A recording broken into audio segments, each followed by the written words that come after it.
అంబేద్కరిజాన్ని నాస్తికవాదాన్ని అడ్డు పెట్టుకొని మీరు కూడా పైసలు సంపాదించే బ్యాచ్ అని అంటున్నారు మీ ఇద్దరిని. ఉన్నాయి దీనికన్నా నువ్వు చెప్పరా అదే జరా. అంబేద్కరిజాన్ని నాస్తికత్వాన్ని వాడుకోవడం అనేది ఏముండదు. బాబాసాహెబ్ అంబేద్కర్ గారు 100% మందికి కూడా ఇంకా తెలియదు. ఆయన 120% మందికే తెలియనప్పుడు నాస్తికవాదం అంటే ఇంకెంతమందికి తెలుసు?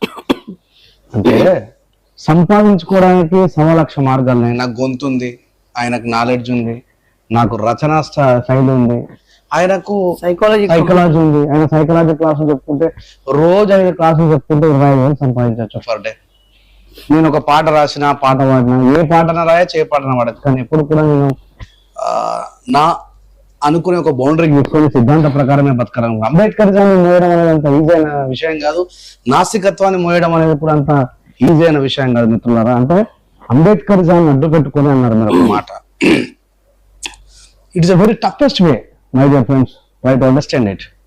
నాస్తికవాదమైన అంబేద్కర్వాదమైన చాలా చాలా సమస్యలతో వ్యతిరేకతతో కూడుకున్నటువంటి బాబాసాహెబ్ అంబేద్కర్ గారిని నేను చాలా సందర్భాల్లో చెప్తా ఉంటాను. అంబేద్కర్ గారు నాస్తికవాదం ఇవన్నీ కూడా సైమల్టేనియస్ గా మానవ వికాసాన్ని పెంచి పోషించేటివే, మనుషుల మధ్యలో ప్రేమను చిగురింపజేసేటివే, కుల మతాలను రూపుమాపుతూ మనిషిని మనిషిగా ప్రేమించే సమాంతరమైనటువంటి ఆలోచన విధానాన్ని నేర్పించేటివే. ఎందుకంటే కాకరకాయ చేదుగా ఉంటది నాలుకకి, కానీ అది ఆరోగ్యానికి చాలా మంచిది. కానీ చక్కెర తినడానికి చాలా తీయగా ఉంటుంది, నాలుకకి చాలా అద్భుతమైన, కానీ ఒంటికి ఎట్లాగైతే అడ్జస్ట్ అంటే అంబేద్కరిజమైన నాస్తికవాదమైన నా అస్తిత్వంలో లేదు కానీ నమ్మద్దు అని చెప్పి ఇక్కడ రాలేదు. అది కనబడేదాకా చూడండి బాబు అంటే అర్థం కాదు. బాబాసాహెబ్ అంబేద్కర్ గారిని నమ్మడం అనేది చాలా కాన్ఫిడెంట్ అంటే మహనీయుడు కావచ్చు. చాలా మంది బాబాసాహెబ్ అంబేద్కర్ గారి సిద్ధాంతాన్ని మోసటువంటి మహనీయులు ఎవరు కూడా కోట్ల రూపాయలు సంపాదించారు.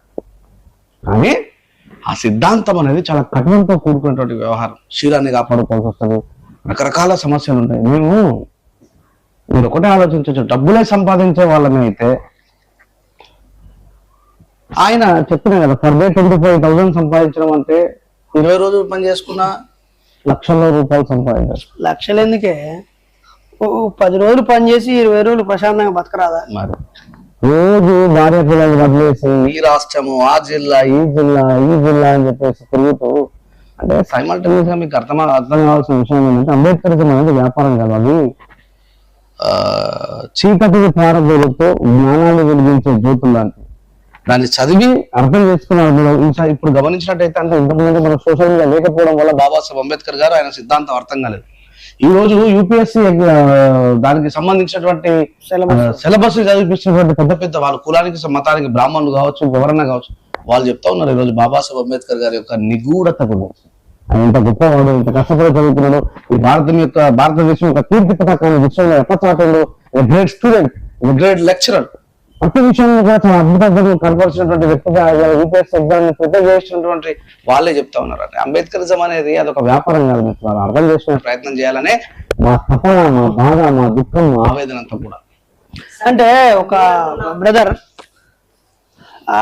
అంబేద్కరిజాన్ని నాస్తికత్వాన్ని అడ్డు పెట్టుకొని సంపాదిస్తున్నారు అనే పదము మనల్ని సైద్ధాంతికంగా ఎదుర్కోలేని పిరికి పందలు లేదా ఈ వంకతో ఇలా అంటే వాళ్ళు వాళ్ళ వేగాన్ని తగ్గించుకొని ఆగిపోతారేమో, ఆత్మన్యూనత భావానికి గురైతారని చేసే ఒక కుట్ర పదం అది. దాంట్లో భాగంగా ఇష్టం వచ్చిన పిచ్చి కామెంట్లు పెట్టడం మనం చూసి నవ్వుకుంటాం అంతే.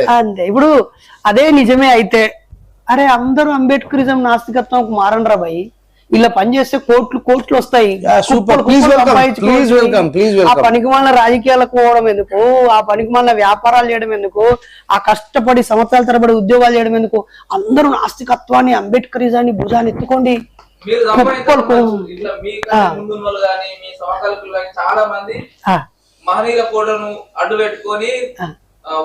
నేను ఈ వీడియో చూసే వ్యక్తులకు చెప్తున్నా,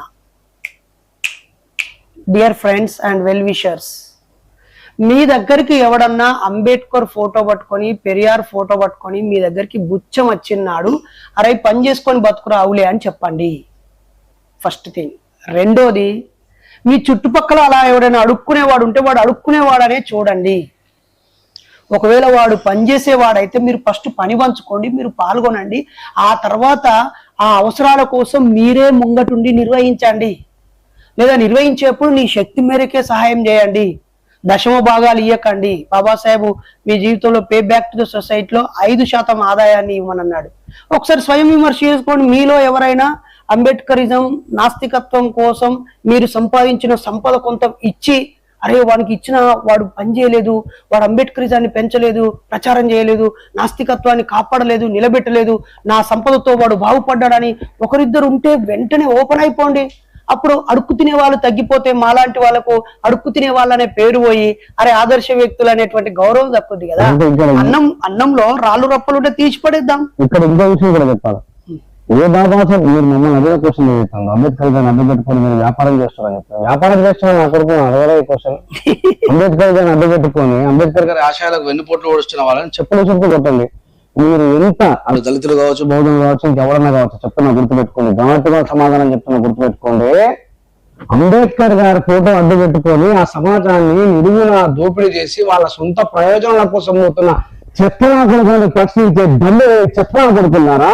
మమ్మల్ని ప్రశ్నించడం కాదు, అక్కడ వేసేవాళ్ళని ప్రశ్నించండి. సిద్ధాంతానికి విరుద్ధంగా పనిచేస్తున్న వాళ్ళని ప్రశ్నించండి. ఏ సమాజంలో అయితే నటి రోడ్డున వదిలేసి వ్యక్తిగత ప్రయోజనాల కోసం చెత్తనా కొడుకుని ప్రశ్నించండి. నిరంతరం భార్యపిల్లలు వదిలేసి సమాజం రాబోయే సిద్ధాంతం కోసమే లక్ష్యం కోసం మీరు పనిచేస్తున్నటువంటి మమ్మల్ని అడగదే కాదు, మోసం చేసే అడగదు. ఇప్పుడు అంత సింపుల్ లాజిక్. ఇప్పటి వరకు నేను ఒక 500 బాబాసాహెబ్ అంబేద్కర్ విగ్రహ ఆవిష్కరణలకు వెళ్ళిన, శిలాపలకాల కింద పేరు రాసిండు. అందులో ఏ ఒక్కరినైనా బైరి నరేషు మీ దగ్గరికి వస్తున్న సందర్భంగా ప్రయాణం ఖర్చులకు కాకుండా ఏమన్నా అదనంగా అడుక్కున్నాడా అని ప్రశ్న వేయండి, సరిపోతుంది. చిన్న కామెంట్ పెట్టాను. మరి నేను కూడా నన్నైతే ఉల్టా ముంచిన వాళ్ళు ఉన్నారు. రేపు పంపిస్తాం, ఎన్ని పంపిస్తాం, ఊర్ల పేరు చెప్తాను, ఇద్దరు సప్లా చూపుకోలేదు, అడిగి సప్లా చదువుకొని ఉంటాను. నా జబ్బులకు కూడా పైసలు రోజు చెప్పుకోలేదు ఎప్పుడు, ఎందుకంటే సిద్ధాంతం కోసం బతుకుతున్న వాళ్ళం కాబట్టి. అయితే నేను ఇప్పటివరకు ఒక 10 సార్లు ప్రజల్ని క్రౌడ్ ఫండ్ రైజ్ చేశాను. నిజమే.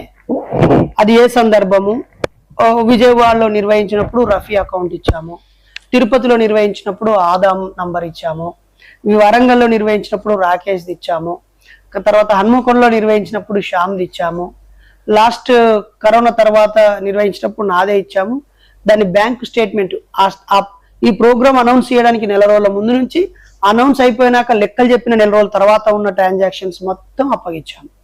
వస్తువులు ఎవరెవరు ఇచ్చారు, పుస్తకాలు ఎవరెవరు ఇచ్చారు, తర్వాత ఫోటో మెమోంటోలు ఎవరు ఇచ్చారు, బియ్యం ఎవరు ఇచ్చారు, లిక్విడ్ క్యాష్ ఎవరు ఇచ్చారు, ఆ రోజు నేరుగా ఇచ్చిన వాళ్ళు ఎంతున్నారు, ఫోన్ పే ఆన్ రికార్డ్.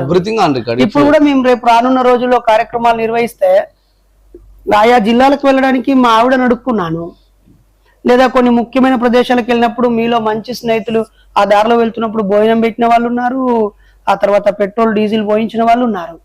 రేపు ఇంకా మనం 1000 మంది సమావేశం అవుతున్నప్పుడు తలా ఓ చేసుకుంటాం. అవి మిగిలించుకోవడం కోసం ఆలోచించినప్పుడు తప్పు పట్టండి. అయినా ఉపయోగం లేము అని అనుకున్నప్పుడు ఎట్లిస్తారు, ఎవరు ఇస్తారు, ఎందుకు ఇస్తారు ఒకసారి ఆలోచించండి. అయినా పైసలే ప్రధానమా? చెయ్యి.